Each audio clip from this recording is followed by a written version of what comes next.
At least I hope so. All right, so I got B, I got EM Tech, I got myself. We'll see who else stops by. Happy, what is it, Tuesday, guys? Feels like Friday. Yep. Don't you wish, man. Anyways, happy Tuesday to one and all. Good evening, MS. Good evening, Joe. Sounds great. Thank you, Raging Dusty, Cipriani. Appreciate you guys. Hey, man, it's a big day. It is earnings season. The first company kicked it off, and they kicked it off with a bang. Verizon, the big red carrier, the big cinnamon, as I like to call it. By the way, I coined that term. I started that. Just don't let anybody else use it, all right? The big cinnamon, big red. They had a huge quarter, man. I was talking to a friend of mine this morning. I don't want to say any names. I don't think that they would need me to say their name, but had a conversation, and he was a little down on certain things, and then we started unpacking, and we realized how good it was of a quarter. And we talked about the numbers, and we discussed it, and there really was a lot of good. I think it was a quarter of strength. I think it was a quarter where we got to see some things out of the company that we wanted to see. And I think more importantly, I think the company delivered on the things that they said they would. And when a company delivers on those types of things, that gives investors confidence, that gives the morale of the company a boost. And, it's positive vibes going into a new year. Could you imagine a bad quarter going into a new year? That could really be a kick to the groin area, you know what I'm saying? So I thought it was a great quarter. We're going to talk the numbers tonight. I got the placeholder article up here from Fierce. We can go through all the deets that were provided in the webcast. I got a whole gang of question and answers from the webcast that they had, Q&A. And, we'll cover it all, man. And then I'll get my take off, and then, of course, the panel can get theirs in as well. So, guys, you ready to go? Yes, sir. Absolutely. All right, so the title here for the headline, Verizon improves consumer channel, adds 318,000 subs in Q4 2023. So that's the big story, because that was the negative or the downside of the year for Verizon. That was the area of struggle, and they tended to it, and they showed that they could grow in it. They were aggressive in the quarter. It showed in the numbers, and they did it. All right, so 318,000 consumer postpaid phone net adds.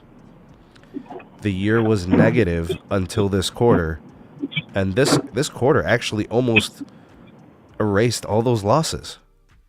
All right, so pretty impressive stuff that you could undo 3 quarters of lack of any growth, and losses, and almost erase it. That's pretty impressive stuff.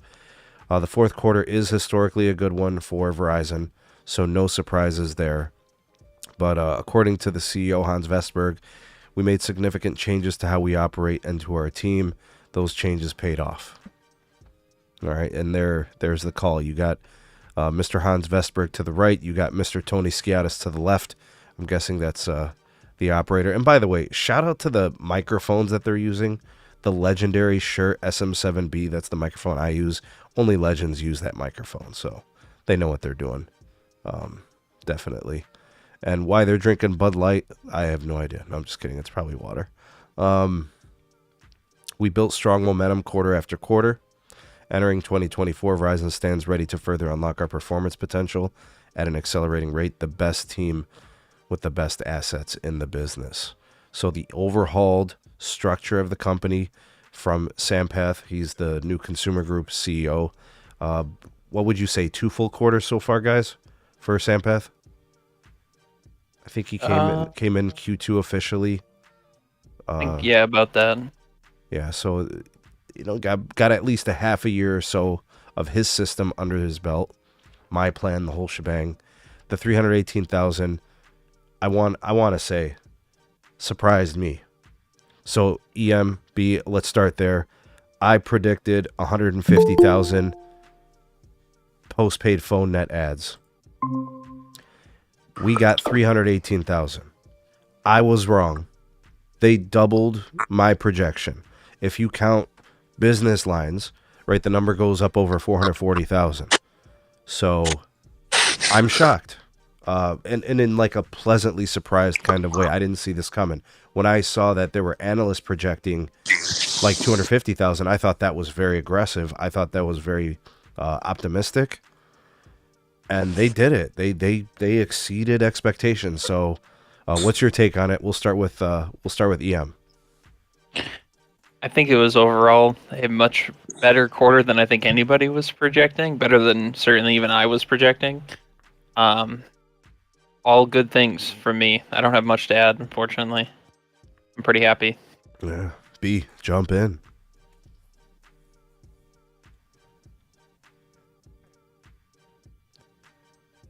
Whenever you're ready, B. Unmute yourself and you can go.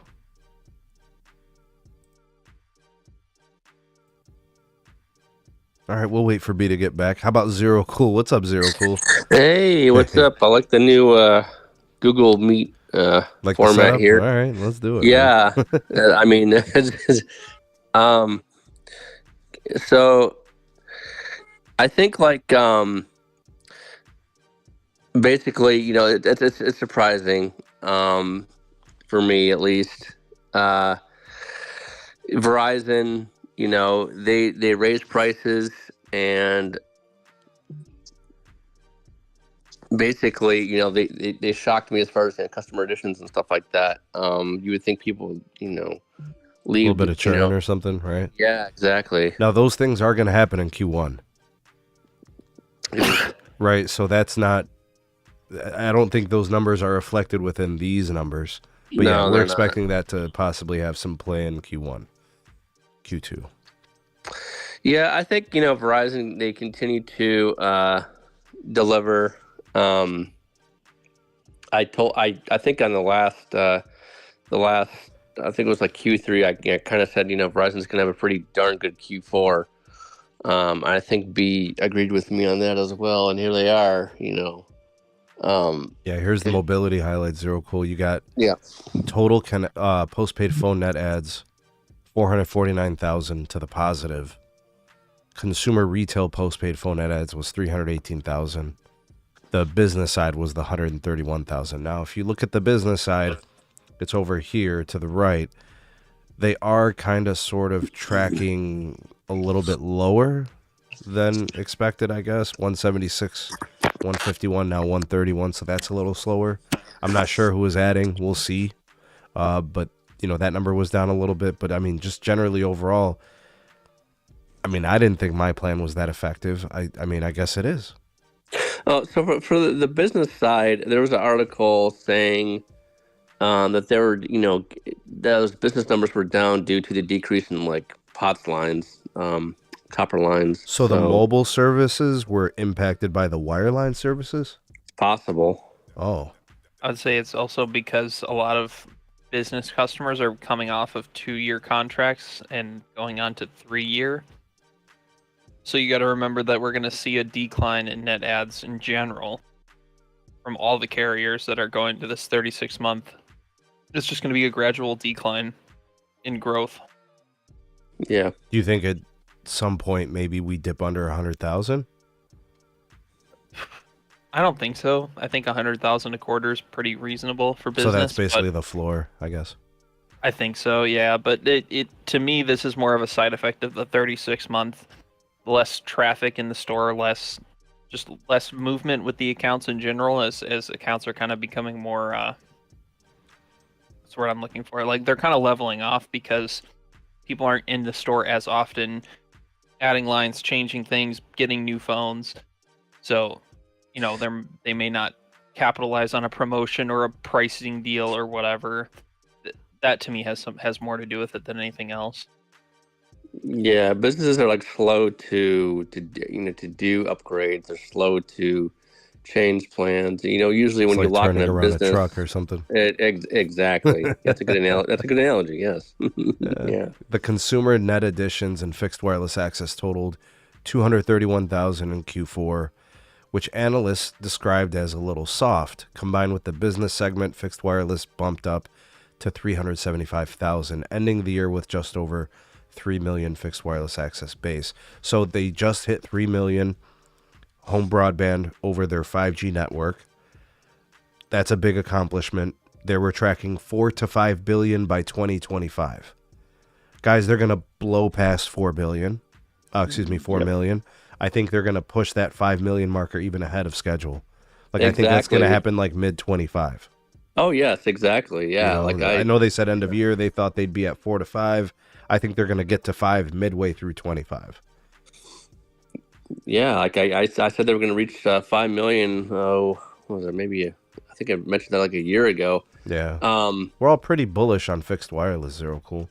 Oh, for sure. Yeah. This is for them and T-Mobile as well. It's just I believe AT&T will step up their game too. But FWA is people they're kind of realizing, maybe I don't need these many need to spend this much on cable internet or maybe I don't need as much streaming services or what have you. They're trying to figure out ways to cut costs, especially in this economy. So yeah, FWA, and especially and I'm not trying to get too off track here, but if you have FWA now, keep your plan. Right. Don't change it. Good advice. Yes, keep your FWA plan. Do not change it because the prices will go up and up and up. Case in point, T-Mobile, right? So, I'm gonna keep my plan forever, or just as long as they'll let me have it. So, yeah, no, it's. I was when I was reading that T-Mobile story. At least I was I wasn't surprised. I'm like, yep, this seems like a T-Mobile move. I think the difference between Verizon FWA and T-Mobile FWA as far as like here's what we're going to bring to the consumer is that at least if Verizon is going to raise prices on it, at least they're honest about it. T-Mobile is more like, oh, we have this price lock. It's the consumer base. Like, the difference between a legacy Verizon customer and a legacy T-Mobile customer is night and day. Like, the legacy Verizon customer takes a price hike on the chin. The legacy T-Mobile customer literally is going to tell the police.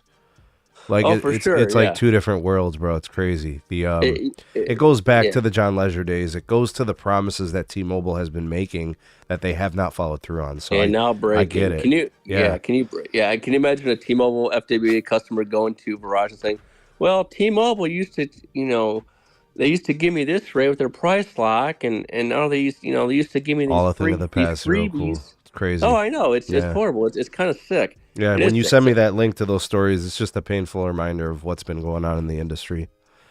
Let's go ahead and pivot here. Full year 2023 CapEx ended at $18.8 billion, down from $23.1 billion in 2022.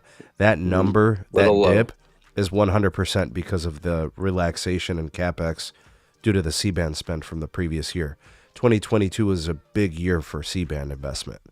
Right, you're talking about the $10 billion for the deployment and the building of the RAN portion of the network for C-band, so antennas and radios, obviously like baseband upgrades, what's going on at the tower sites, right? That $10 billion is, what is it, like, there's like $2 billion left of it for 2024, so they spent 8 of it already. So now that's out of the equation. All that's really left is going to be their standard CapEx, which has always been between 17 and 18 billion for 2024. So you've got a couple billion left for the C-band piece, and then you've got the 7 to 17.5 billion for the nationwide network. That would include small cells. That would include upgrading them, building them, probably some reinvigoration into the millimeter wave. Whatever we see from them intensification is kind of where I'm going. One of the things that I think is kind of concerning, and I don't think anyone's going to argue, consumer wireless retail postpaid phone churn 1.08. All right, so that's probably going to be industry worst. Wireless retail postpaid phone churn was 0.88. I think it was 0.90 last quarter, so it's a little better. So I guess it's not all bad, But with a big growth quarter and their churn being there, I guess it's not the end of the world, right? Because you were able to add customers even though you lost some. But my only concern is, again, Verizon falls into last in the industry. I think T-Mobile's going to be a little bit lower. I think T-Mobile's going to be around .84, .85, right? So a little better, not in a big way, but a little better. And I think AT&T is going to be low eights. I think they're going to be like that .80, .81. So maybe .82. I think that's where it's going to fall. So come in, talk about the churn. Go ahead. I've been quiet long enough. So, what was Verizon's churn number? Was it .88 or was it .93? The .88 is the postpaid phone churn. The total retail postpaid churn was 1.08. I think what ended up happening is they tried to average it or something on the press release, and that wasn't accurate. Okay, so the number was .88 is what you're saying. Postpaid phone churn .88. Okay, so .88. If that ends up being industry worse, in my opinion, so be it. But I remember T-Mobile having a little bit of a spike in churn last quarter as well. Mm-hmm. I'm sure they'll improve. I just don't know if it'll be as low as what you just said. I think it may be a little bit higher than that. I think we may see them come in around .86, somewhere around there. I think they were at .87 or .88, somewhere around there last quarter. So I think that's probably where they'll be. I see no reason to believe they improved, but so much. I mean, they've had price increases and new fees and all that stuff, just like all the other carriers have. So the way I look at it, being why I projected it that way was because Verizon improved by a couple base points, right? So I think that T-Mobile can also improve by a couple base points, and this, likewise for AT&T. So when I look at churn, sometimes I think about the industry on a macro level. Agreed. So that's kind of what I think it is. So a modest improvement for Verizon. I think a modest improvement for the industry too. Agreed. I think that there's going to be, so much congestion between the three. Everybody's going to be somewhere between .80 and .9. Are the .78s and the .79s of the past, is that over? That's not going to happen anymore? No, I don't think that they're over. I think as the networks mature, you'll start to see things get a little bit lower. But I think churn between .8 and .9, that's not going to be looked at as high much longer. Just because there's so much competition now, there are so many people who are looking to get deals because deals are out here. You have big cable in the industry now as well. You have prepaid and everything that has, renewed focus on trying to grow. That, I don't think that, .88 is going to be all that crazy to look at anymore. People got what they looked for, what they were asking for, which is more choice, better networks, and less cost. They've gotten that now. And so with that, it's going to come a little bit higher churn. So I'm personally not too hurt over a .88 churn percentage. I don't think that's horrible given where we are economically as a country right now. I don't think that's that bad. No, it's not bad at all. EM, jump in. No, I was going to say the same thing. I think to make a final assessment on the churn numbers specifically, we have to wait until we see what the other competitors look like. If we see a churn trend with AT&T or T-Mobile that's different than Verizon, I think that's a conversation to be had once we see what those numbers look like. But until then, I think it's more of a speculative, assessment of the churn and what it means for the rest of the industry right now, at least. So I think we need to wait until the other two have their earnings calls to comment on it. Yeah, facts. Let's take a look here. Business Group. Verizon reported 292,000 wireless retail postpaid net additions on the quarter, including 131,000 postpaid phone net adds. 10th consecutive quarter, the business segment reported more than 125,000 postpaid phone net adds. Very, very consistent. Wireless retail postpaid churn in the business segment, 1.48. I think that's a little higher than the last quarter. Postpaid phone churn was 1.12, and I think that was pretty much online. All right, prepaid. Characteristically, losses. Verizon reported minus 289,000 prepaid net losses for Q4. The TracFone acquisition has been, to be blunt, a disaster. According to Cable Craig Moffett of Moffett Nathanson. Verizon purchased TracFone in 2021. They've been losing customers very regularly, with the exception of, I think, one quarter. They have historically been losing over 200,000 customers every quarter. Hopefully something that improves in the near future. All right, so looking ahead, the questions are, will Verizon's strong performance in the consumer segment continue, and who is paying for it? So, net adds for Q1. We know that historically they don't do good in Q1. We're expecting those numbers to be very, very soft. I expect losses. That's just historically how it is. I don't know what they're going to do differently. I don't expect them to be promotionally as active as they were in Q4. That's for damn sure. So it'll probably be a weak quarter, and I mean, I won't lose any sleep over it. That's how that year, that quarter goes. I think the rest of the year is going to be the telling part. How do they do in Q2 after that Q1? How does the Q3 go? Right, you got a partial launch of the iPhone, and then obviously Q4 to round out the year. So they were promotionally active. It showed in the results. They grew in the consumer group. People were taking to the My Plan. One of the things that I found interesting that Hans mentioned, and this is specifically about My Plan. I don't know if you guys caught this, but Hans told us that the My Plan now has 13.1 million customers using that plan. So that means everybody else is on a quote-unquote legacy plan. Shout out to Al. Appreciate the super chat. He said, keep up the great work, bro. Enjoy watching your content. Thank you, man. Appreciate it. Big salute to you, man. Broke the seal with the first super chat. All right, so 13.1 million. Let me just ask you guys, the panel.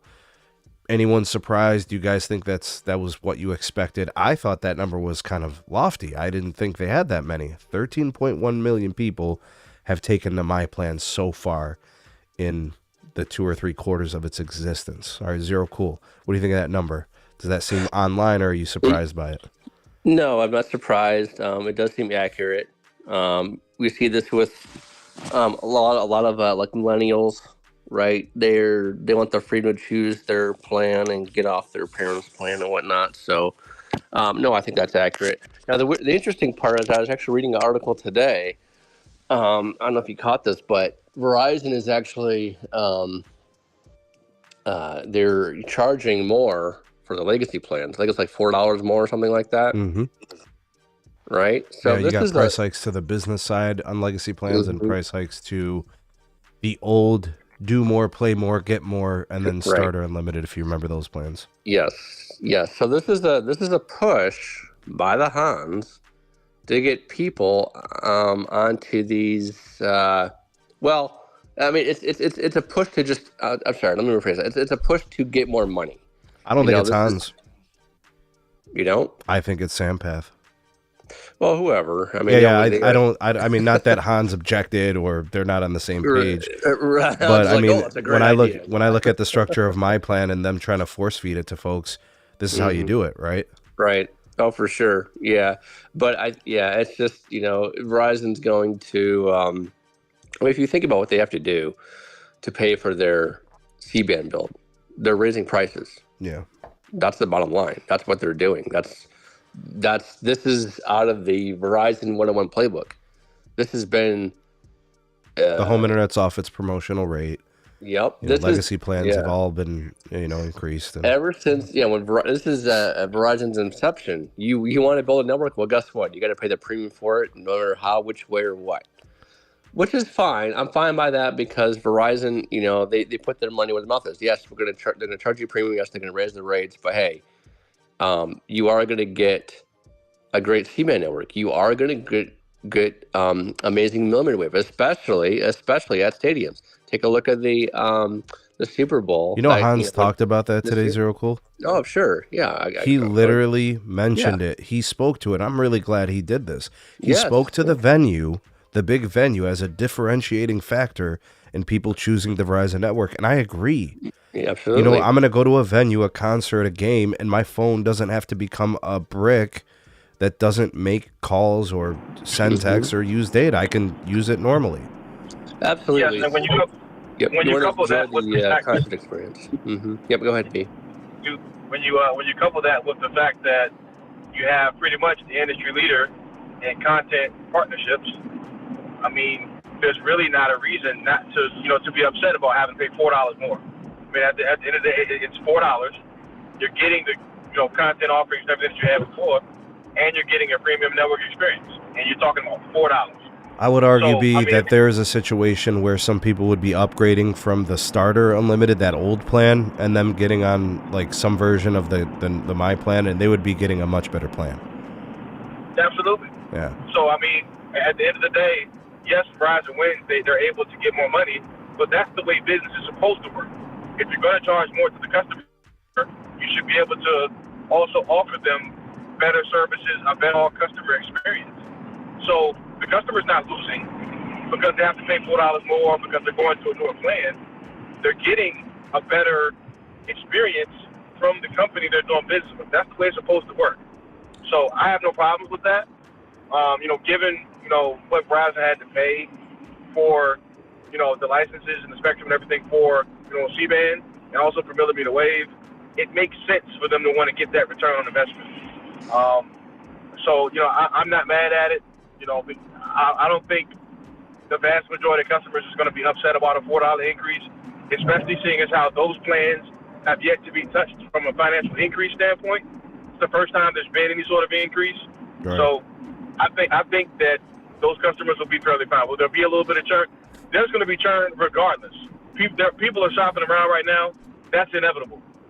So I think it makes sense for companies like Verizon, and they're not the only ones who are raising prices. So let's just make sure we put that out there like we always have. But it makes sense for companies to make sure that they're getting returns on investments in exchange for the outstanding networks they're building. All three carriers building really, really good networks. Better networks than the American people have ever had access to at scale, ever in the country's history. So what's $4 for several hundred megabits per second downlink, so oftentimes 100 megs plus on the uplink, and access to these streaming partnerships that you're going to get cheaper pricing on than you would have been able to get anywhere else. Looking at the structure of the My Plan, and Hans talked about the retail strategy a little bit.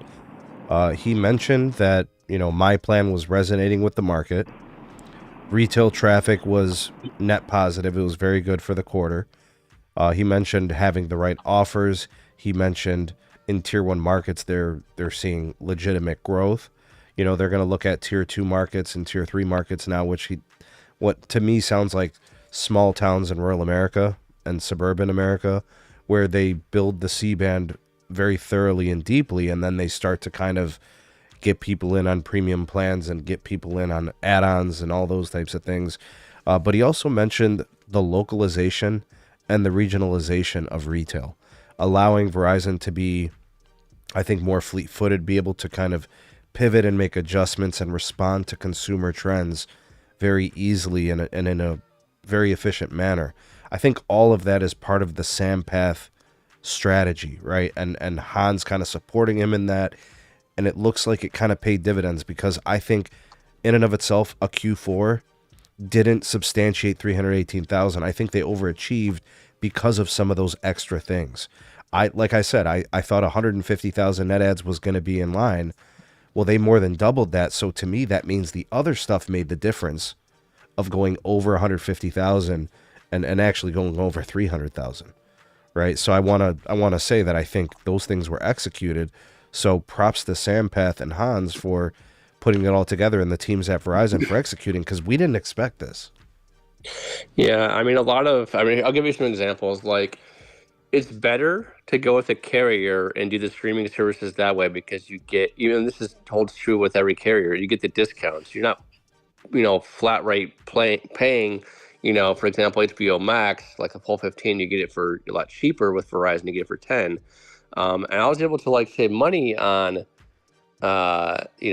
the versus the old plans, because you're able to customize your streaming services, right? So it goes to that customizability and adaptability that that Hans was talking about. I think that brings, again, the millennials in, that don't want to pay necessarily. They say I can save, this money here, this money there, choose this streaming service here and there. I think that's why the big increase in customer additions.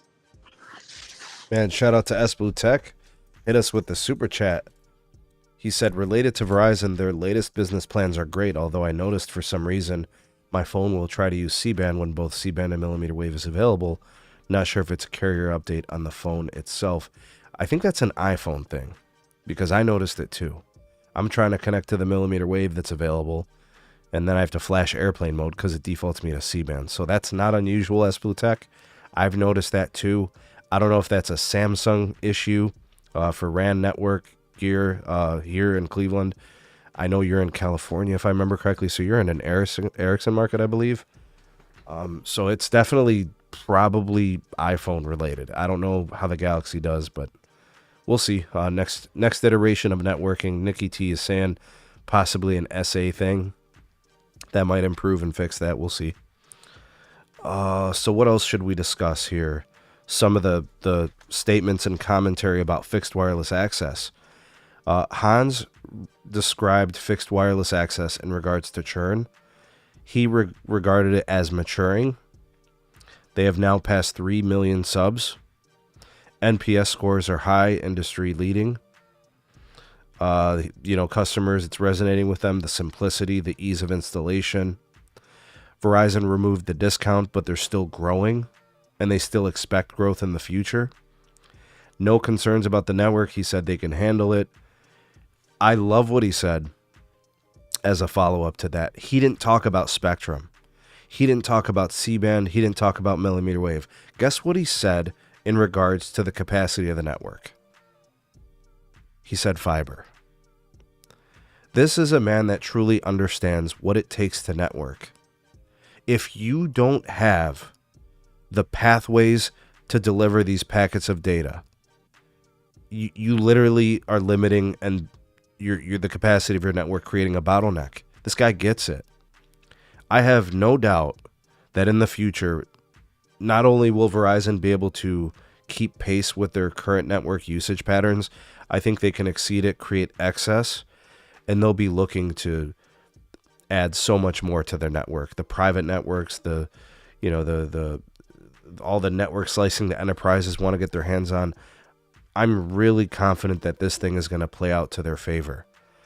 Verizon's biggest customers are AT&T and T-Mobile. With the MCI build, the One Fiber program is kicking ass. So I love that he mentioned that. I mean, how many carriers mention that about their network when describing their capacity in wireless? That's a guy that gets it. And I think people need to understand that it needs to sink in a little bit. We talk about how incredible T-Mobile has improved their network, and it absolutely is nothing to sneeze at, but that is a limiting factor of their network. The circuits that they have to lease may or may not be available to them at any given time. And the cost of operating it, obviously there's no owner's economics there for them. That is a downside to their business model. Some would say it's an upside. Compare it to someone renting an apartment versus owning a home or a condo. Some people want the ease of not owning and operating, right? They just want to live there, and they don't want to shovel the snow and cut the grass and, do all the trash. They want somebody to do that for them, and I get it. That's fine. It's your business model, but do you hear what this man said? The future of their network is in their fiber circuits. This man gets it. B, chime in. You're right. Everything that he said is the reason why Hans got the job. He got the job over some very qualified people within Verizon. I think it was John Stratton, Marty Walden. He got it because he understands networking. He was probably the best man for the job. And I've been probably one of his biggest proponents on this podcast. And this is the reason why. He understands networking. He may not be perfect. No CEO is. So please spare me the craziness. But at the same time, he understands what it takes to build a network and then to maintain it based on what the customer usage levels are. And the customer usage levels, the projections almost always trend up. We never use less data than we did the year before. So in order to keep up with that, one of the lifebloods of any network, to your point, Sneed, we all know it's fiber, those circuits. Being able to enhance and enlarge those circuits with the push of a button is very, very helpful. And, T-Mobile or whoever can say they can try to downplay being, owners, having the owner's economics as it relates to fiber as much as they want. It's a cop-out. It's a crop. Everybody knows it, because that's not how it works in this industry. In telco, if you own your network end-to-end, you're set up for success, way more than if you have to knock on somebody's door to lease every time you need to make an upgrade to a circuit. It makes no sense to think that that's any sort of advantage. It's not. It's a disadvantage. T-Mobile knows it. That's why they keep trying to dip their toe in the fiber, but they can't afford to become a real player because obviously they don't have the money, they don't have the expertise. So, Hans knocked it out of the park today, in my opinion. I was able to listen to the call. He did a great job. I thought Tony Skiatis did as well. They acquitted themselves really well. And the data spoke for itself, and that's why the market responded so positively. Of course, there's always going to be negatives. You can always count on, that. There's always going to be something that the market still wants or that people, can pick out to say, but what about this? But for the most part, we're talking about a very successful quarter for the business. So hats off to Hans and, everybody who's there. And also hats off to the customer, because the customer, they benefit, we benefit too. So.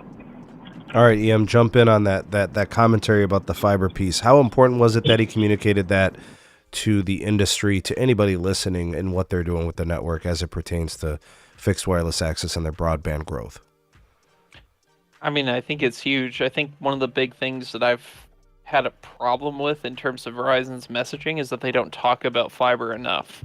So I think Hans did a great job of highlighting the importance of it and how much of an impact it really plays on the health of the network overall, right? Like we talk about AT&T and AT&T fiber this, AT&T fiber that, but Verizon's out there putting just as much fiber in the ground, if not more.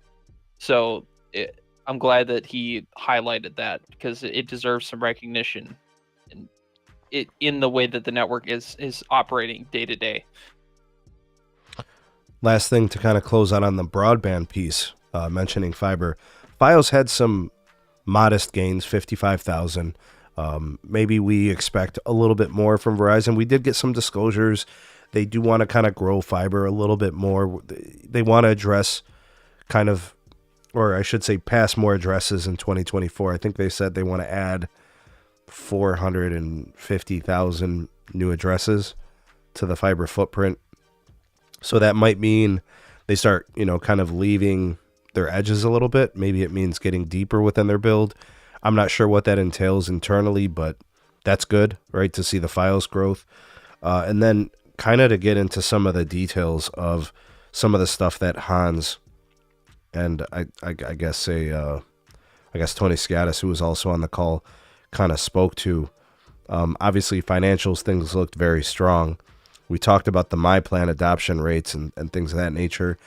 NPS scores for their broadband is very, very good. It doesn't matter if it's wireline or fixed wireless. They're doing a really nice job there. Places where they have C-band have lower churn, higher rate of uptake on their premium plans.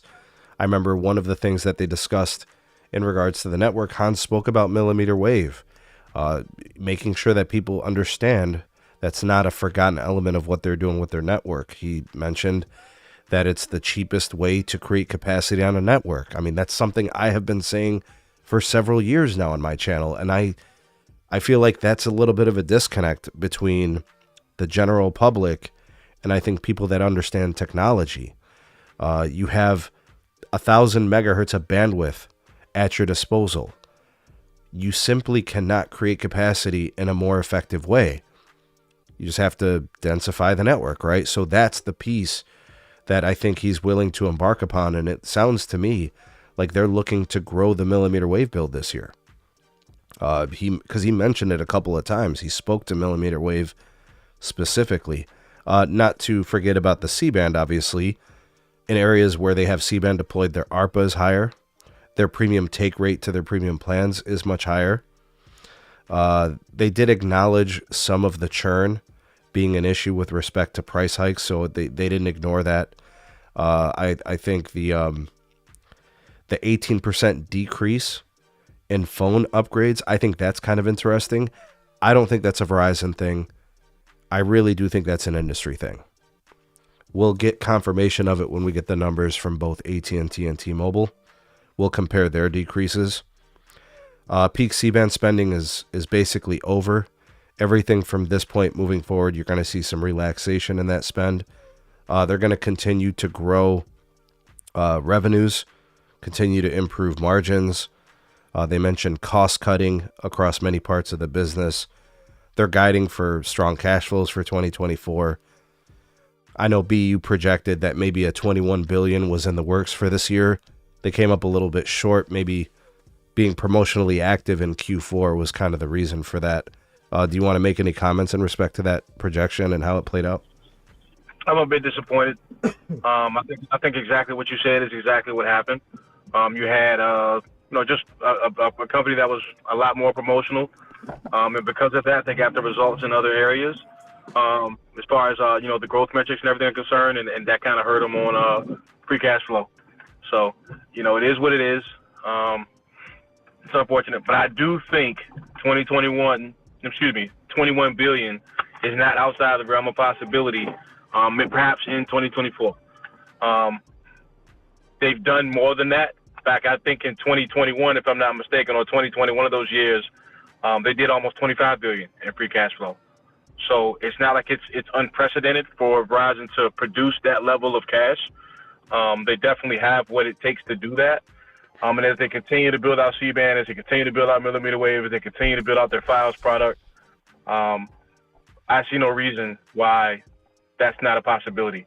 Same thing with the streaming services. They don't seem to be leaving any stones unturned as far as trying to deepen relationships with all the content creators in order to be able to bring to market, a nice little portfolio of all of the different streaming services that people seem to gravitate towards.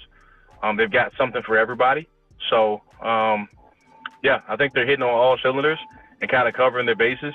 And I think things are on the up and up for that company, as I've been saying for a really long time. I'm not going to stop saying it until otherwise. So, Zero Cool, let me get you in here on something, man. You're the network guy, right? You're my RF guy. Why is C-band have this effect? Why does C-band and mmWave have this effect where it is, the churn rate is lower, the premium uptake is higher? Why is it such a game changer for this company? So yeah, it's simple, right? So people depend on it, right? They want a fast and reliable. That's two things, right? Fast and reliable connection. They want to look at their phone saying, "Oh, I can do the gaming," or "Oh, I can upload, I can TikTok," right? They don't want to say, "Oh crap, let me wait till I get a band 41 UC icon." Just a second.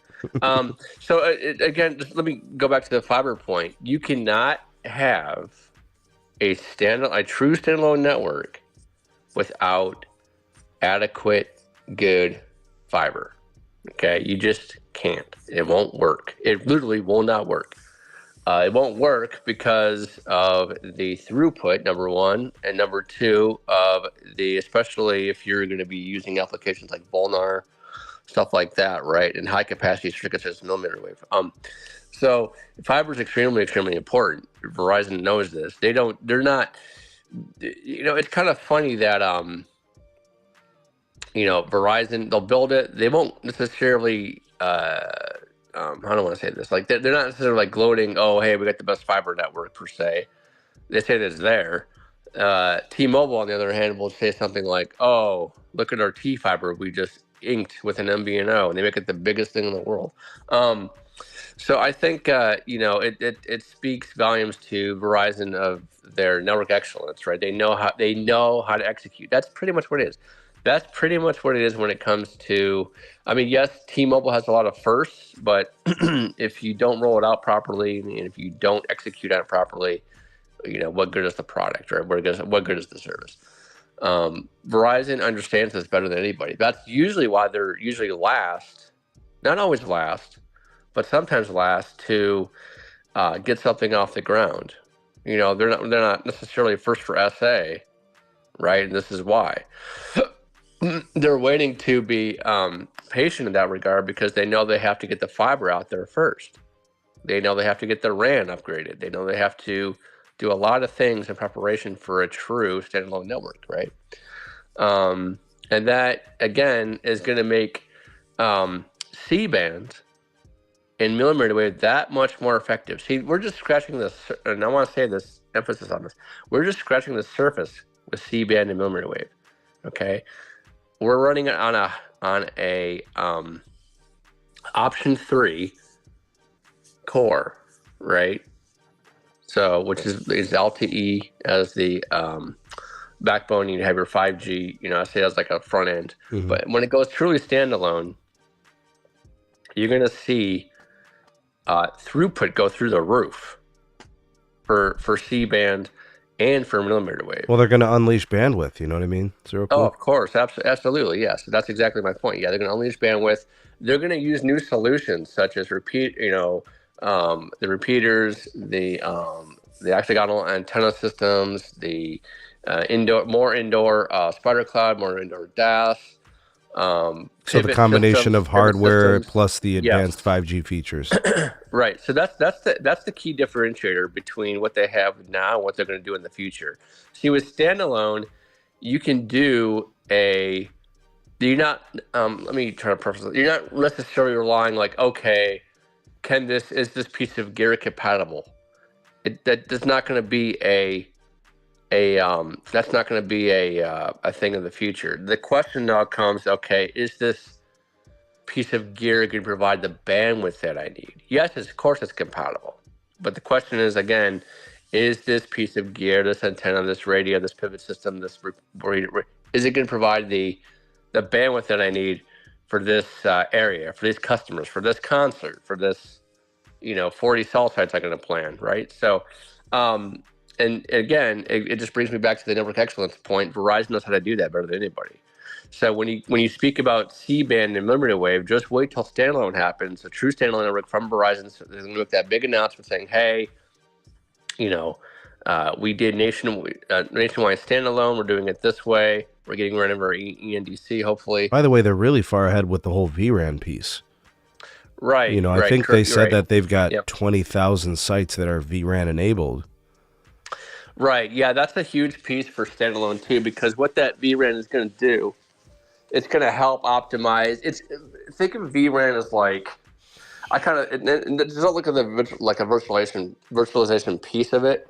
Think of it more like, okay, the virtualization is going to squeeze the most amount of slicing, the most amount of bandwidth out of a certain, slice of the pie, if you will. It's going to get the most maximum use effort out of it. It's not going to be like the dumb pipes that we see. It's going to say, okay, I got this crowd over here in area A. We can automatically boost performance because we know how many phones are on it. There you go. It's automatically done, right? So it's really interesting. And they're taking the vRAN piece to a whole new level because it's going to work so well with. But you know which vendor it is, bro? That's leading the way for him. Fujitsu? Right? No, it's Samsung. Samsung? Okay. Yeah, man. So you can. Who's using Fujitsu? It was Dish and AT&T. It's AT&T. Yeah. In the past, we've seen like the Fujitsu, gear. It was just really Dish, and then AT&T now with that whole like Ericsson Fujitsu situation. But yeah, that's all ORAN. Oh, okay. Yeah. For Samsung, they do it better. They do it better than Fujitsu. I have actually worked with some Samsung. I think that's why Verizon chose them to replace Nokia. For sure. Exactly. One of the if you guys didn't know, Samsung actually has the most patents for the vRAN and the ORAN. There you go. Thus far, right? That's exactly why they chose Verizon chose them. Yeah, I knew it was one of them. And this goes back, I think the contract goes back to like 2018. Oh, for sure, yeah. Yep. And who else is building vRAN right now other than Verizon and Samsung? Just Dish? I mean, Dish isn't even doing vRAN. They're doing like true ORAN. There's so many examples of Verizon trailblazing for the entire industry. It's not even funny. I mean, AT&T and T-Mobile, do they even try to be innovative when it comes to network technology? Do they even try? I mean, Bell Labs is still a thing, isn't it? What is it produced? What is it produced, Sneed? Oh, I can tell you the helmet for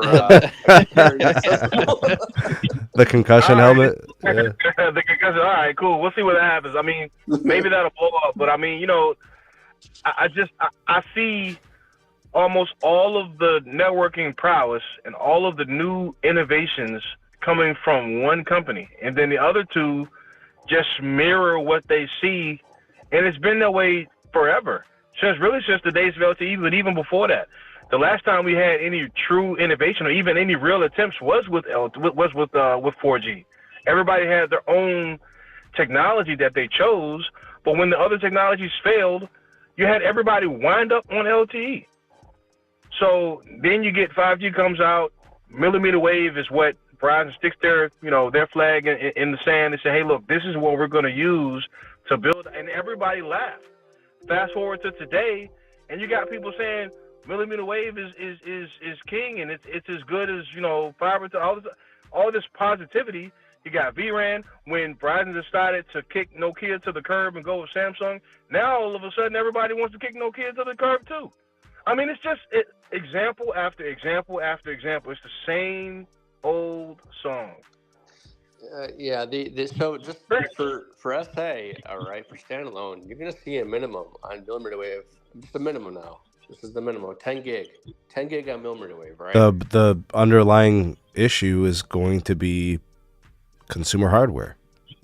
It's no longer going to be like the radio limitation. It's no longer going to be the hardware limitation on the sites.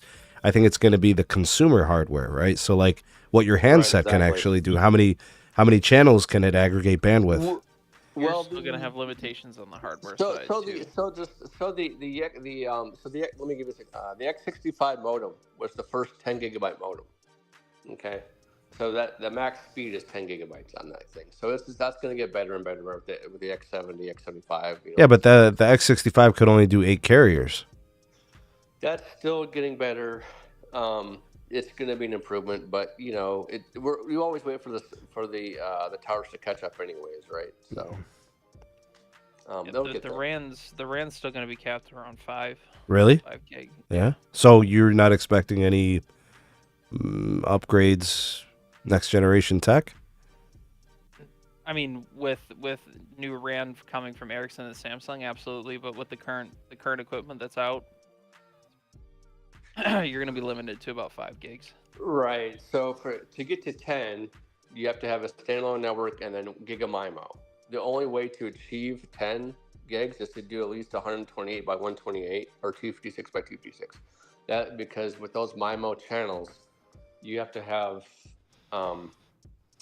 what's called full duplex, right? So the last time we checked was it 4x4 or 8x8 on millimeter wave? Still 2x2. Still 2x2? I remember having this conversation in non-standalone, it's 2x2. Got you. Okay. Right. Yeah. For the sites, the towers, 256 by 256, 128, whatever. The phones, yeah, they have to be. I think there's probably going to be. Hopefully, I think Samsung is actually working with some vendors on this to actually improve the actual antenna design to target. Actually, I was reading an article. They're going to try to target an 8x8 solution. So basically, you had 4 antennas on each side of the phone. So that'll be a step up, right? Yeah, Nikki just said the limitation is the phones. The equipment can do 4T, 4R. Right. But in terms of overall throughput, 5 gigabits per second is the max you'll see off of currently available. Telling you, man, we need more. We need new stuff going up on these nodes, man. Well, I mean, the capacity is not even being constrained as it is. Yeah, but you got to put those on a single millimeter wave node than all. But those venues, dog. Look at Vegas, like the Super Bowls, the NFL games. I think those places should be the first places getting those upgrades. They have hundreds of them. You're right. In the stadiums. You're right, but I do agree with EM. There's got to be a use case before they start to build it again. Right now, I mean, millimeter wave can do 4 gigs today, like right now. So, I mean, yeah, building to 10 gigs is great and it's fun for the network enthusiasts, but there aren't use cases for that sort of bandwidth yet. So, you Oh, know, I got a use case. I just want a 10 gig. I want a 10 gig network at home with Yeah. fiber, AT&T fiber, and a 10 gig network on mobility. That way, I have a 10 gig network through and through. Yeah, why don't you want Fios fiber, mean- bro? Why's it got to be AT&T I mean- fiber?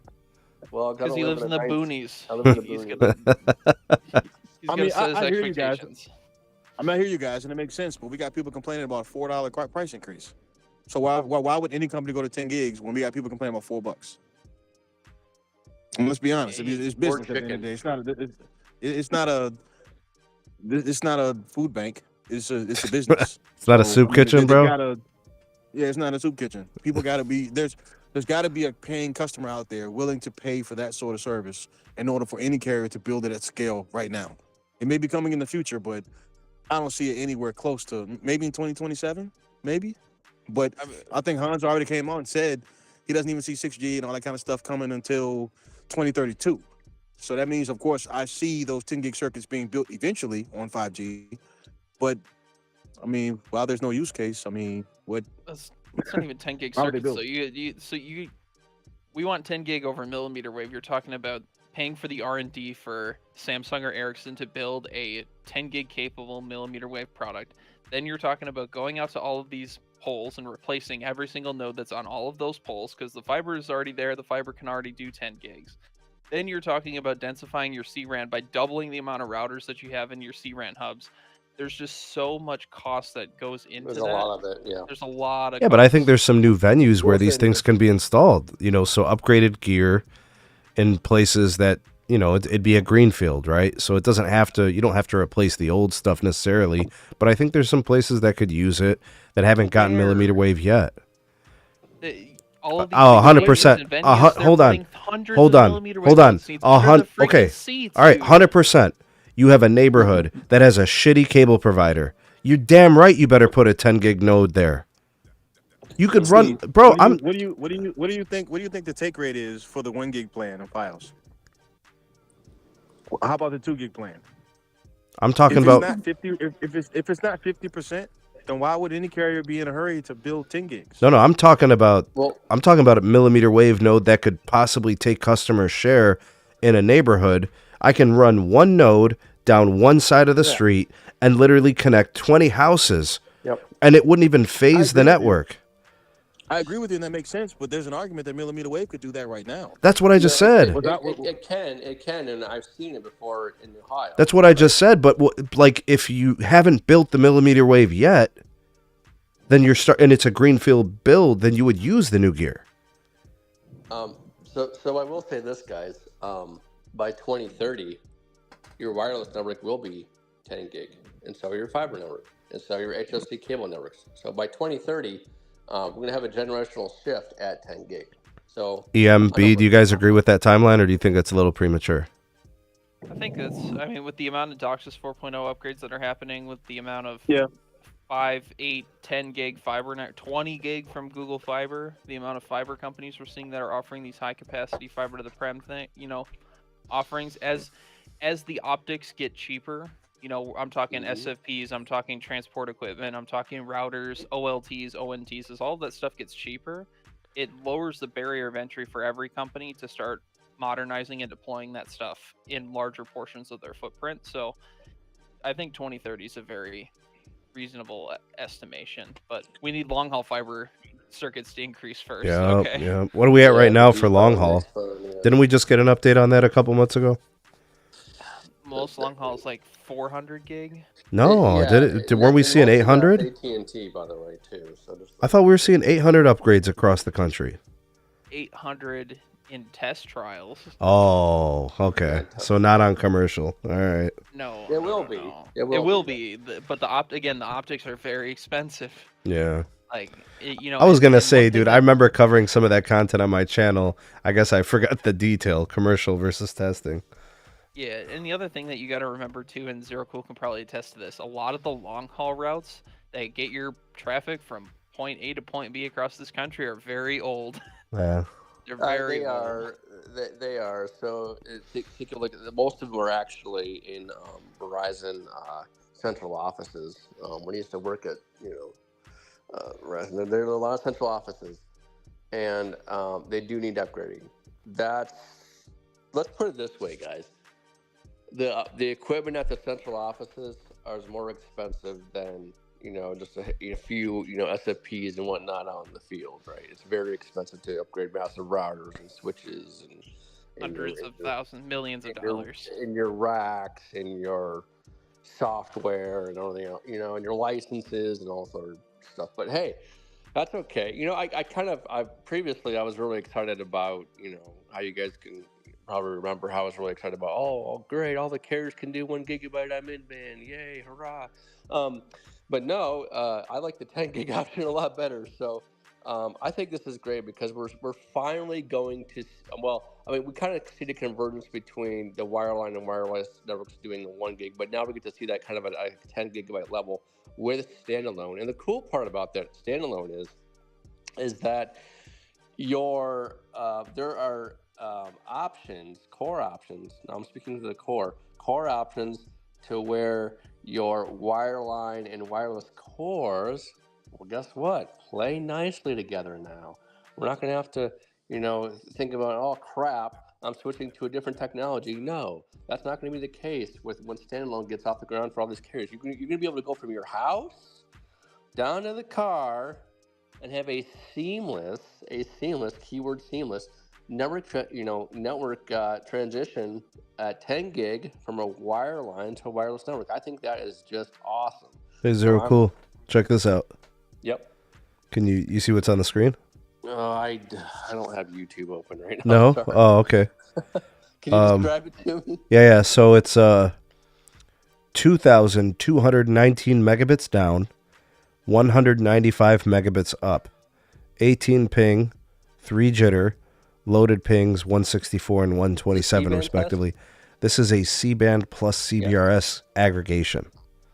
Yeah. So this is the cool part. This is why I reiterated in the past how much important carrier aggregation is. The whole purpose of carrier aggregation is not just to combine skinny channels because you don't have enough bandwidth. The purpose of carrier aggregation is you can do the same thing with big swaths of spectrum too. You combine it together, and you can it's like double the speed. It's like 2 lanes on a highway. Bro, this is crazy. We were waiting for this. By the way, this is in the New York City market, I believe. Yep, and that speed test just proves it. You're putting more lanes on the highway. It doesn't, bandwidth channel size is great, but if you have, big bandwidth channel sizes, a couple small ones, you can actually do a big feat in downlink throughput as well as uplink throughput with carrier aggregation. This is why what carrier is that, by the way? That is the Verizon. The Verizon. Yeah, so this just proves, they'll be able to. Yo, tell B we need more chicken, bro. That's not fast enough. I mean, I remember doing. I remember doing carrier aggregation at Verizon, and we actually had to use 2. When all 4 carriers were added up, we actually, for the 5th carrier, you actually have to use an additional baseband unit. Additional digital unit. Yeah. So it actually, what it does is it combines the 2. For example, you can put everything all on one node, and it just makes it all one node. But you have to use 2 baseband units. So you're probably using 3 right now. But it's still using 2. Oh, it's still using 2. Okay, it's soon to be 3, right? Soon to be 3 eventually, maybe. Probably is when more of the mmWave spectrum, more of the high band spectrum will get auctioned off. It'll definitely turn to 3, and at that point, oh man, sky's the limit, right? So, no, again, I'm excited about this future wave we're riding on, and all I need is a 10 gig network. That's all I need.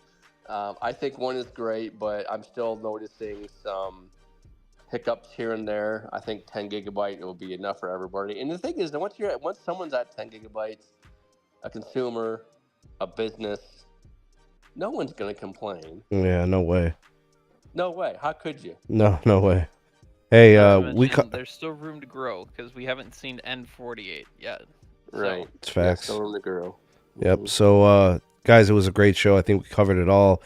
I think the vibes about Verizon's 2024 they seem pretty good. I think 2023 was a good year as it closed out. Started off a little rocky. Things kind of came together. Some good execution. I think 2024 is going to be a good year, with the exception of prepaid requiring some stabilization. I think a lot of the stuff happening at the big cinnamon is very positive. I think we covered everything. We got 2 more earnings to cover. And actually, if you want to count Dish, we got 3 more. Tomorrow is AT&T.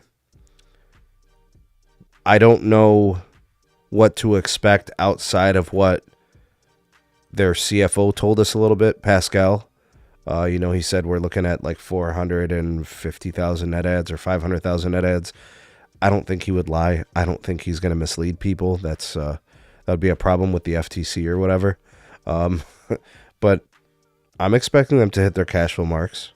I'm expecting them to have, decent margins and profitable growth. Their promotions are still pretty aggressive. The question is, where does AT&T's churn rate end up? What are their net ads? Where's their free cash flow going to be? And what are they going to tell us, guiding for 2024? And where will they be with pops of mid-band 5G and, some of those questions. Is there anything in particular you guys are looking forward to from AT&T in regards to the Q4? I've got one thing to say. Mm-hmm.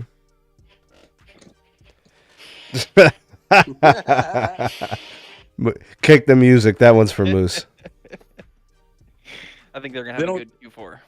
They don't deserve that song anymore. They're the number 3 carrier in the country. Since when did the number 3 carrier get that song? Star Wars is iconic. The Empire's iconic.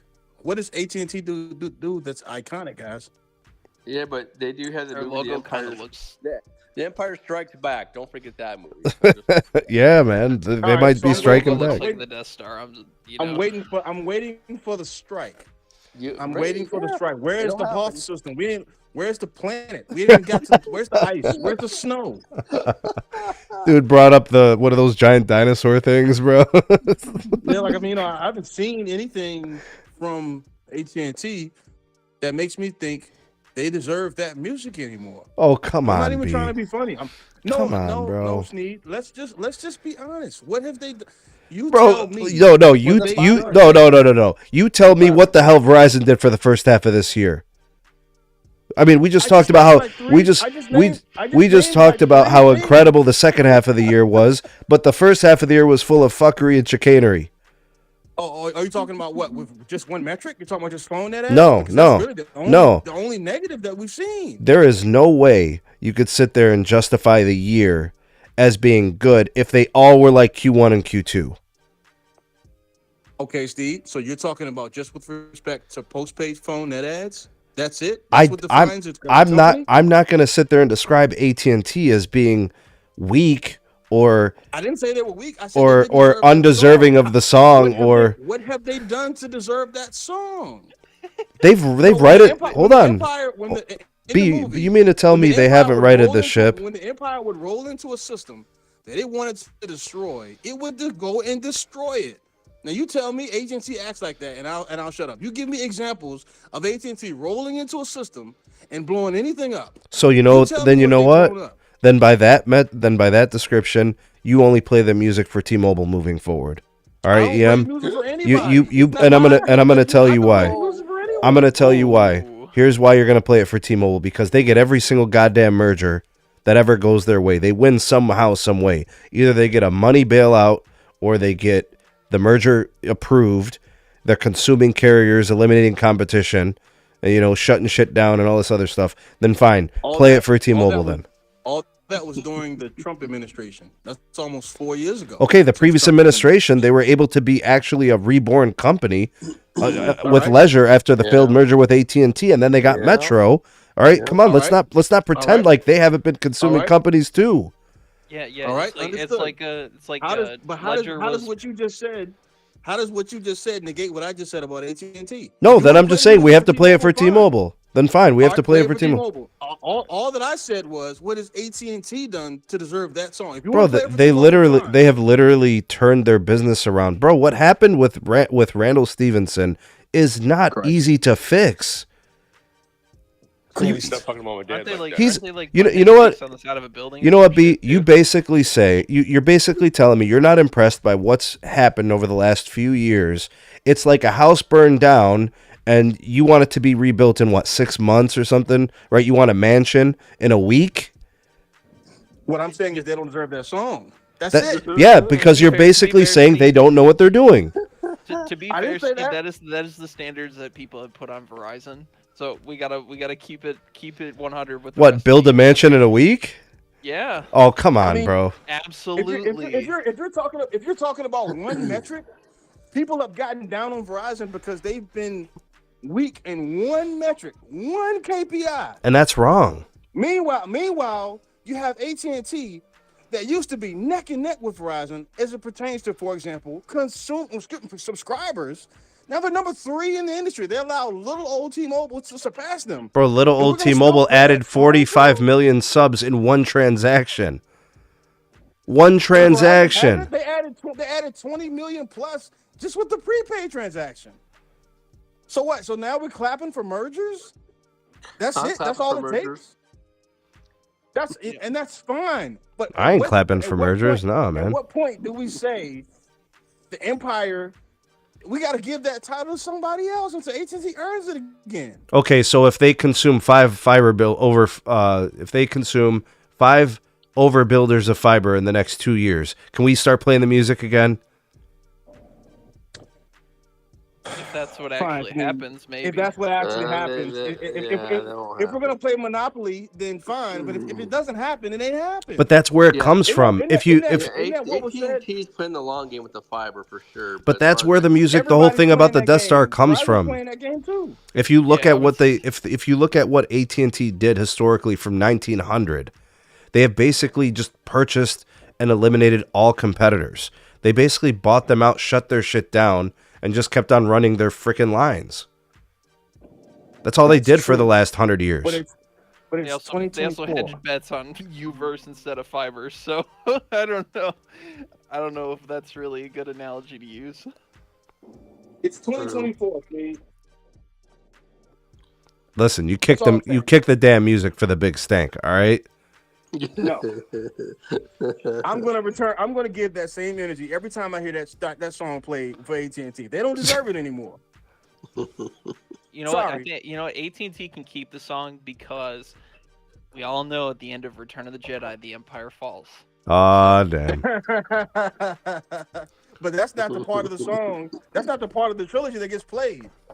That particular musical piece gets played whenever the Empire is about to destroy something, or whenever Darth Vader's walking down the hall. Bro, Darth Vader ain't the one, bro. It's just a bunch of what heavy color is his breathing, lightsaber, bro. bro? That's all it is. Stinky is Darth Vader. It's just a bunch of heavy breathing. Why? Because of the bald head? Yeah. No, bro, it's the voice, bro. He literally talks like Darth Vader breathes, bro. He does. It's funny. Okay, so he talks like he has asthma. That means what? It's like he has COPD. What are we talking Oh, about? come on, bro. Bro, I'm about to put B in timeout, man. Look, I Sneed, think you I never think take- we could I think you we could gotta safely say that AT&T, their long game, I said before, I said again, is always going to be fiber until they're ready to get the the wireless network back up to where it needs to be. But they're investing in fiber because the current rates. It's easy to do, and they own it. Mhm. You know. No, they're invested in fiber because Verizon invested in fiber. Ah, That's why they're doing it. That's a good point. That's a good point. Oh, Actually, my Verizon God. did that stuff 7-8 years ago. yeah, The Verizon built fiber one initiative's been fiber. going on. Verizon built one fiber. We're underneath their supposed to nose, give and now Verizon AT&T credit for AT&T building fiber. Are we being serious right now? Absolutely. Hey, Oh, okay. Listen, this is the logic here. Verizon built one fiber underneath AT&T's noses while they were busy screwing around with Warner Media Facts. for the last 8 years. facts. And now Yep. AT&T's like, oh wait, we should have done that. And now we need to get private equity involved because we have no money. Bro, do you Ban know Randall. that there was an entire CRAN program that Randall Stevenson completely dismantled back in like 2016? Yep, I remember that.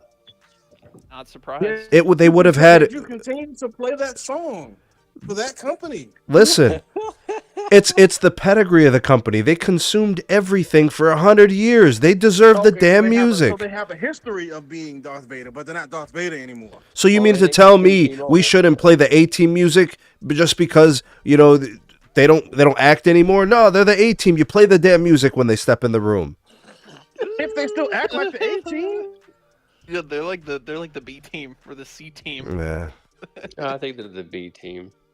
Yeah. I think AT&T is doing a fine job. Could they be doing better? Sure, but you know that setback was major.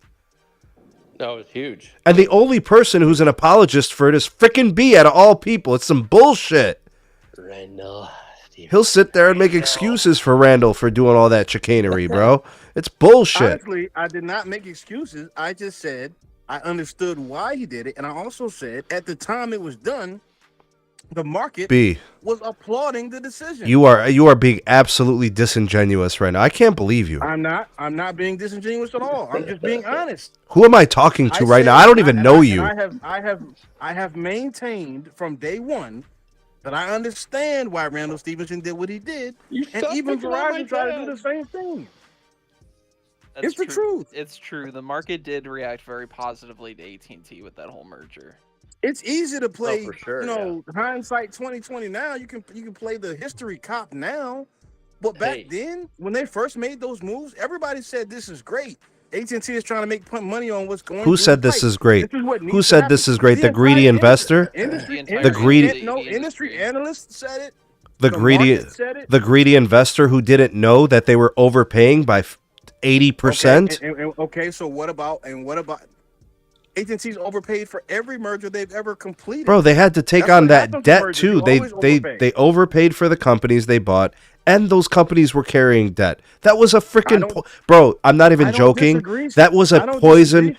That was a poison pill transaction every step of the way. I don't disagree, Sneed. All I'm saying is that it's easy to say that now. That's not what was being said when Randall Stevenson consummated those deals. You guys remember when we said we don't think Hans would last a year? Look what he's still there. Who said that, though? I mean, I never been doing just a fine job, honestly. I told you guys he was doing on him. Be fine. I've changed my tune on him recently. Yeah. The man's not that bad. If you listen to, the know-it-alls and the industry analysts and the Moffats and the Nathanson, whoever, you listen to all those people, Hans is horrible. How many companies has Moffat and Nathanson run? I think Sievert is a lot worse. Sievert is worse than Randall. No, come on, bro. He is. He's the worst. Okay, listen. At the end of the day, stop it. At the end of the day, Randall Stevenson, of course, is going to be held for a horrible transaction, but he took a risk. It was a risk. Telcos have never tried to make money on what's going through the pipe to the same scale that AT&T did. He just bet big, and unfortunately, it failed. He bet too big. One of the reasons why Verizon isn't in the same boat. But that's not why you're mad and you're saying don't play the music. You're saying don't play the music because they walked away from their core business. It's not because they were doing media. It's because they left their core business operation. I'm saying don't play the music because they don't deserve it anymore. And why? They're the third because exactly. You're telling me in different words what I just said to you. It's because they walked away from their core business. So why do they deserve that music? Because they're back on their core business. Don't deny it. And they're still the third largest company. Who the hell takes on over $140 billion in debt on a failed two-part transaction and can rebound in 18 months? That doesn't happen. I agree with you, Sneed, and that's true, and that's a fair statement. But what I'm saying is, until they recover, they don't deserve. Bro, Verizon's got over $100 billion debt from the Vodafone buyout, which was a good deal. But that was 20 years ago, and they still haven't paid it. Look at the lingering effects. 20 years ago. It was like 10 years ago. And really? 10 years ago, really? It was like 2014, and because of that deal, Verizon's able to do things like fixed wireless access. that we tout all the time. Like, because of that deal, they now have the flexibility to do things without having the phone overseas to Vodafone to get approval. How is that a bad deal, Sneed? What about the buyout? Yeah. It's not a bad deal. I'm just saying how long that debt can last. It was just I agree with you, Sneed. You're right. I understand, and I completely agree, and I acknowledge that it's going to take time for AT&T to climb out of the hole. What I'm saying is, until they climb out of the hole, why do they get to get that music? The music is iconic. What has AT&T? AT&T is iconic. They're the phone business, bro. They're the phone company. They're iconic for what they did, not for what they're doing. What are they doing other than giving away free phones? You know what AT&T, Okay, I'm shutting up. You know what AT&T stands for, B? The acronym? It's American Telephone and They're the number one fiber provider in the country. That's undeniable. What, you talking about, fiber to the prim? Yeah. All right. So they deserve their music. They've got the largest mobile network available across the entire country. It's debatable. So you asked me what they did. I tell you what they did, and your retorts are what?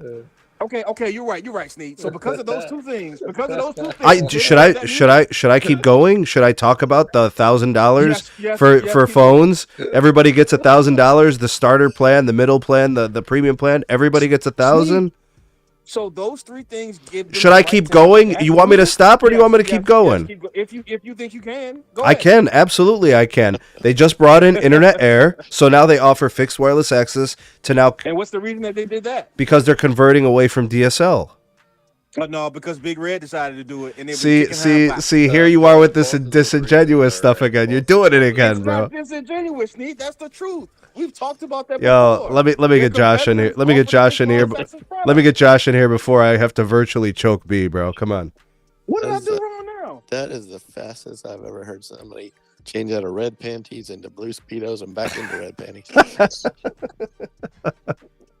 Yo, he said, what have they done? I started naming them. He said, that's it every time, bro. Come on, man. In order to be iconic, you can't give me a list of B-list type of accomplishments and say it deserves that type of song, Sneed. So because they give away $1,000, because they give away free phones, they deserve that music? Well, I'll tell you what. I'll tell you what. They're the only company doing anything remotely on carrier has been AT&T, not T-Mobile and not Verizon. And so what is the uncarrier thing that they've been doing? Giving away free phones? Is that what you're talking about? Well, doing the phone upgrades for new and existing customers on any plan. No other carrier does that. Do you want Verizon to have an iconic song? No, I'm saying AT&T shouldn't have that song. That's what I'm saying. Oh my gosh. That's it. I mean, we can put on some. We can do like "Happy" by Pharrell Williams. Right. I would be okay with that song for AT&T. I would be okay with that. No, I was talking about Verizon. Yeah, I would be okay with that for Verizon too. I don't care. You know, if AT&T did that carrier doesn't deserve that song. If AT&T did the news releases like Verizon and T-Mobile did, it would look very similar and smell the same as whatever those other guys are doing. We can put up some Lizzo music. How about that? No, man. Defending AT&T's need. Why are you defending AT&T? What have I said that's wrong? No, what am I saying wrong? No, I think you're understating what they've done and you're overstating their, the time it's taking for them to bounce back. All I'm saying, Sneed, is until they bounce back, they don't deserve that song. I'm not saying. But they have bounced back. They have bounced back. Bounced back? Are they the number 2 carrier in the country now? So this is about postpaid phone net ads when you yourself had de-emphasized them in your own commentary. Bro, how you going to be so disingenuous? I'm not talking about ads. I'm talking about subscriptions. But that's where they come from. But that's where they come from. So Sneed, Elliott Management came swooping into AT&T. And what did AT&T do? AT&T did everything they said. Correct. Versus what's going on with Verizon, it's like they're tone deaf to their investors. Have you not listened? Have you not listened to this entire? Did you not listen to the earnings today? Have you not listened to what we've been discussing for the last 2 hours? I fell What do you mean? What do you mean? What is Verizon? What is Verizon done? I fell asleep during their earnings. I can't help it.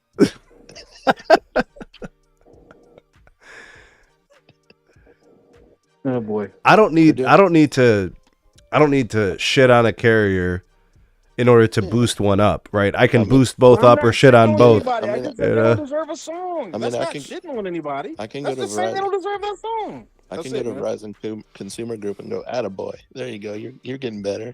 Come on, you can do it." No, come on, Jay. They had a good quarter, man. Come on, bro. Well, here's the thing. I think we can all agree, T-Mobile does not know the meaning of the word churn because, we're at 1 million subscribers again. Like, who does that? Like, if any song should be played for them, Bro, I can't wait to cover the AT&T earnings tomorrow. Oh, it's gonna be so good. Oh yeah. Yeah, fiber homes pass. All of them. Yep. We're not just gonna sit there and pass a couple thousand addresses every 6 months. Nah, we're going big scale. You know what I'm saying? Fiber to the prem, the network that connects America. Oh, that is the biggest lame of crap I've ever heard. I mean, if you think about it, Fios is only active in 9 states. Yo, listen. Let me draw a comparison. They say that Dallas Cowboys are America's team. I disagree. They are not America's team. America doesn't have a team. America has the NFL, right? So, I just said that AT&T is America's network because they are the largest fiber builder. They connect the most Americans. Yep. Come on, bro. They got the most fiber miles run. Verizon's number 2, and I respect that. It's second most in the country. I'd like to see the works cited on that, please. And then AT&T is at where Dallas Cowboys come from. Yo, B, I'm pretty sure that Verizon has half the fiber miles runs as AT&T. Show me the Carfax. Put it in the chat. Text it to me. All right, and I remember covering it. I don't know if it was early last year or late the year before, but didn't Verizon acquire a lot of its fiber? Yeah. So here's the thing: AT&T does have the most fiber. AT&T?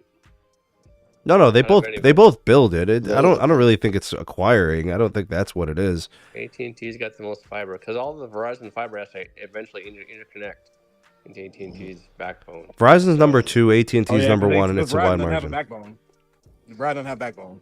Well, they don't have the biggest one. Christ. Please show me. We're excited. Somebody give me some information. Where's your bibliography? Why don't you want to give AT&T their due, bro? I'm giving AT&T credit. I just asked for bibliography. I don't know what you guys are saying. I don't know. Where are you guys getting this information from? Well, I worked in the industry, just so. That's great. If you want the facts, leaderboard. Here we go. Okay, so I think I have it right here. Actually, I'm looking.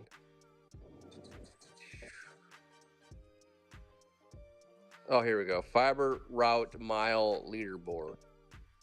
So, Verizon. This is in the 2018. Actually, I'll text you this link here. You can actually see the difference between the two. Actually, can I paste this somehow? Let's see. In-call messages. Can I do that? Number 1 is AT&T. Number 2 is Verizon. Number 3 is Lumen. 4 is Frontier. Oh, they got Comcast and Charter. Charter's number 3. Where the hell's the other? Where's the top 10? Just give me 5. Fiber optic internet in the US. There you go.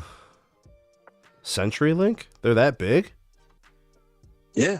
Wow. Lumen and all those guys are pretty big. Okay, so that rounds out the top 5. It's AT&T, it's Verizon, it's Charter, it's Lumen,